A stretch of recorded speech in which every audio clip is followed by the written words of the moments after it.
suis Bernard de Françu, agriculteur à Villers-Châtel. Villers-Châtel se situe à la limite entre le Ternois et l'Artois, à mi-chemin entre Arras et Saint-Paul-sur-Ternoise.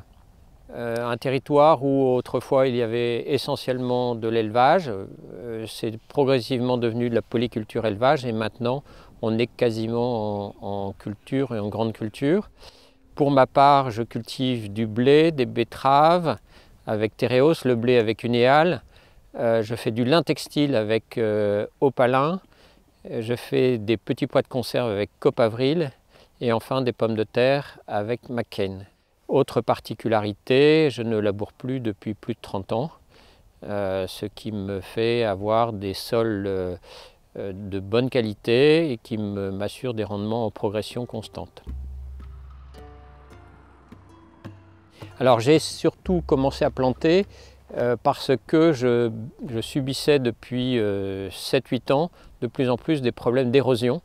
Avec le dérèglement climatique, on a des à-coups de pluie trop importants et qui, sur ces sols limoneux assez fragiles, commencent à emmener la terre. Ça n'était pas le cas auparavant, c'est devenu un vrai problème. N'ayant plus d'élevage, les prairies ont disparu. Il n'y avait jamais eu de haies, hein. On est dans une région d'open field ici, mais on a agrandi énormément les parcelles.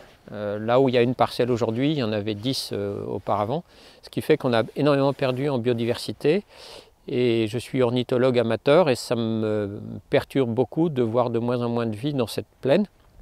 Donc l'idée est de ramener de la biodiversité, non seulement dans mon sol, mais aussi autour de moi. Et je suis assez persuadé également que sur les cultures, cela aura un effet positif et intéressant. Et puis enfin, j'ai un système de chauffage au bois.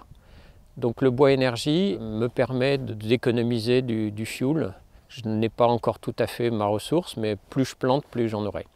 J'ai expliqué pourquoi je mettais ça en place et puis chemin faisant, je m'aperçois qu'il y a des choses qui évoluent et notamment la question du paysage.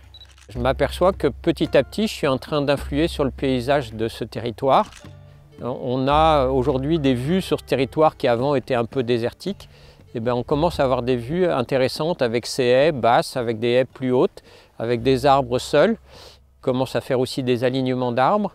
L'arbre m'apporte à moi et je pense que petit à petit, il va apporter aussi à la communauté de personnes qui habitent sur ces territoires. J'ai commencé aussi à mettre des arbres fruitiers sur certaines haies et sur certaines parcelles, parce que l'idée de se promener au milieu des arbres, de les voir apporter des couleurs, apporter des fruits, etc., me semble un bienfait que je peux apporter aux autres et qui ne me coûte finalement pas très cher.